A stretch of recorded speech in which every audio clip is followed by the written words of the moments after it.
ভাবুন তো, মানব সভ্যতা হাজার বছর ধরে আকাশের দিকে তাকিয়ে আছে। প্রথমে খালি চোখে, তারপরে দূরবীন দিয়ে, এরপর স্পেস টেলিস্কোপ দিয়ে। নাসা যখন প্রথম মহাকাশ টেলিস্কোপ পাঠায়, তখন আমরা গ্যালাক্সির ছবি পাই। পরে হাবল স্পেস টেলিস্কোপ আমাদের দেখায় মহাবিশ্ব গভীর সৌন্দর্য। আর সাম্প্রতিক সময়ে জেমস ওয়েব স্পেস টেলিস্কোপ দেখিয়েছে মহাবিশ্বের শৈশব। কিন্তু একটি সমস্যা, এই সব টেলিস্কোপ গভীর দেখে, কিন্তু সমগ্র মহাবিশ্বের মানচিত্র তৈরি করে না। এখানেই স্পেয়ারএক্স এর আবির্ভাব। এটি গভীরতার বদলে সম্পূর্ণ আকাশকে বৈজ্ঞানিকভাবে স্ক্যান করবে। স্পেয়ারএক্স বনাম অন্যান্য স্পেস টেলিস্কোপ। অনেকেই ভাবেন স্পেয়ারএক্স কি জেমস ওয়েবের মতো শক্তিশালী? উত্তর হলো না, কিন্তু এর লক্ষ্য সম্পূর্ণ আলাদা। জেমস ওয়েব দেখছে খুব দূরের অল্প কিছু অঞ্চল, স্পেয়ারএক্স দেখবে পুরো আকাশের স্পেকট্রাল মানচিত্র। অর্থাৎ জেডব্লিউএসটি আপনাকে ডিপ জুম দেবে অ্যান্ড স্পেয়ারএক্স আপনাকে ফুল কসমিক একটা সার্ভে দেবে। এটি মহাবিশ্বের গুগল ম্যাপ তৈরি করছে, যেখানে প্রতিটি অঞ্চল ডেটা সহ চিহ্নিত হবে। ওদিকে স্পেকট্রোস্কোপি স্পেয়ারএক্স এর আসল সুপার পাওয়ার। আমরা সাধারণত ছবি দেখি আলো দিয়ে, কিন্তু বিজ্ঞানীরা আলোকে ভেঙে তরঙ্গ দৈর্ঘ্যে বিশ্লেষণ করেন। এই প্রক্রিয়ার নাম স্পেকট্রোস্কোপি। স্পেসএক্স ১০০+ স্পেকট্রাল ব্যান্ডে মহাবিশ্ব পর্যবেক্ষণ করে। এর মানে একটি গ্যালাক্সির আলো ভেঙে জানা যাবে তার বয়স, তার রাসায়নিক উপাদান, তার তাপমাত্রা, তার গঠন ইতিহাস। একটি ক্ষুদ্র আলোর বিন্দুও একটি বৈজ্ঞানিক ডেটাবেজে পরিণত হবে। তো কসমিক ইনফ্রারেড ভিশন, অদৃশ্য আলো দেখা।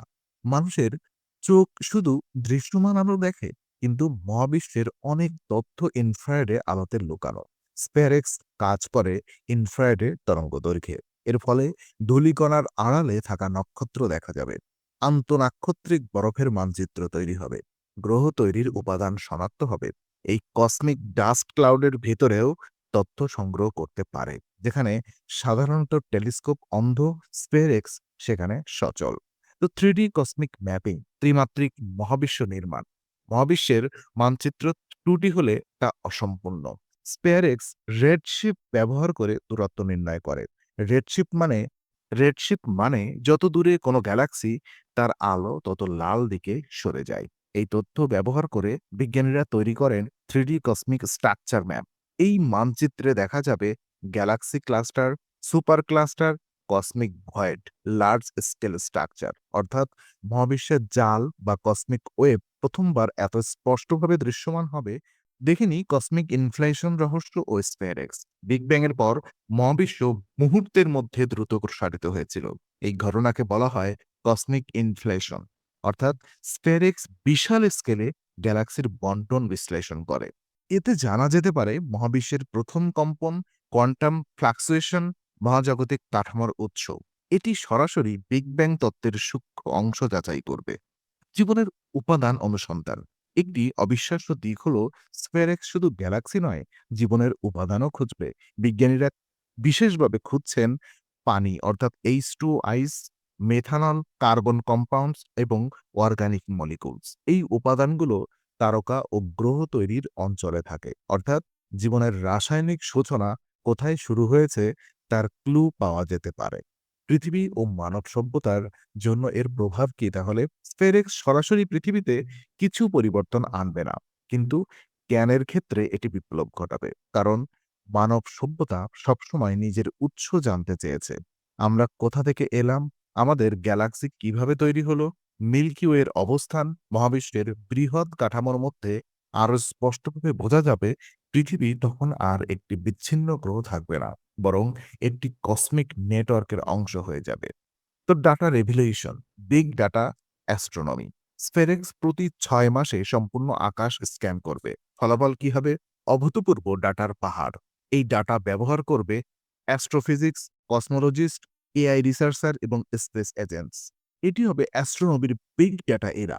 মেশিন লার্নিং ব্যবহার করে নতুন গ্যালাক্সি শ্রেণীবিন্যাস, অজানা অবজেক্ট শনাক্তকরণ, এমনকি নতুন মহাজাগতিক প্যাটার্ন আবিষ্কারও সম্ভব। স্পেয়ারএক্স মিশন টাইমলাইন এবং অপারেশন। স্পেয়ারএক্স পৃথিবীর কক্ষপথে থেকে নিয়মিত স্ক্যান পরিচালনা করবে। এটি সূর্য সমলয় কক্ষপথে ঘুরে আকাশের প্রতিটি অংশ পদ্ধতিগতভাবে পর্যবেক্ষণ করবে। প্রতিটি স্ক্যানের মাধ্যমে মহাবিশ্বের পরিবর্তনশীল প্রকৃতি ট্র্যাক করা সম্ভব হবে। সময়ের সাথে সাথে মানচিত্র আরও নির্ভুল হবে, আরও গভীর হবে। একসময় আমরা আকাশকে শুধু সৌন্দর্যের প্রতীক ভাবতাম। এখন আমরা আকাশকে একটি ডেটা বই হিসেব পড়ছি। স্পেরেক্স আমাদের শেখাচ্ছে মহাবিশ্ব শুধু বিশাল নয়, এটি বিশ্লেষণযোগ্য। প্রতিটি আলো, প্রতিটি তথ্য, প্রতিটি গ্যালাক্সি একটি ইতিহাস। ভবিষ্যতের মহাবিশ্ব গবেষণায় স্পেয়ারএক্সের ভূমিকা কি? আগামী দশকে স্পেয়ারএক্স হবে একটি রেফারেন্স ম্যাপ। ভবিষ্যতের টেলিস্কোপগুলো এই ডেটা ব্যবহার করে নির্দিষ্ট অঞ্চল টার্গেট করবে। এমনকি ডেটা ম্যাটার ও ডার্ক এনার্জি গবেষণায় এটি গুরুত্বপূর্ণ সহায়ক হবে। এটি শুধু একটি মিশন নয়, এটি মহাজাগতিক মানচিত্রায়নের নতুন যুগের সূচনা মাত্র। স্পেয়ারএক্স আমাদের এক গভীর সত্য শেখায়। আমরা মহাবিশ্বের কেন্দ্র নই, কিন্তু আমরা তার সচেতন পর্যবেক্ষক। একটি টেলিস্কোপ, একটি মানচিত্র এবং কোটি কোটি আলোর তথ্য মানব কৌতূহলের সর্বোচ্চ রূপ। মহাবিশ্ব এখন আর শুধু দূরের অন্ধকার নয়, এটি একটি গঠন, একটি ইতিহাস, একটি বৈজ্ঞানিক গল্প, আর স্পেরেক্স সেই গল্পের নতুন ভাষ্যকার। আপনি যখন রাতের আকাশের দিকে তাকাবেন, মনে রাখবেন সেখানে শুধু তারা নেই, সেখানে আছে ডেটা, ইতিহাস এবং সৃষ্টির চিহ্ন। ইনফোনারিতে আমরা শুধু মহাবিশ্ব দেখি না, আমরা মহাবিশ্বের মানচিত্র পড়ি, বোঝার চেষ্টা করি, আর প্রশ্ন করি পরবর্তী আবিষ্কার আমাদের ধারণাকে আর কতটা বদলে দেবে। Stay curious, stay ইনফোনারি।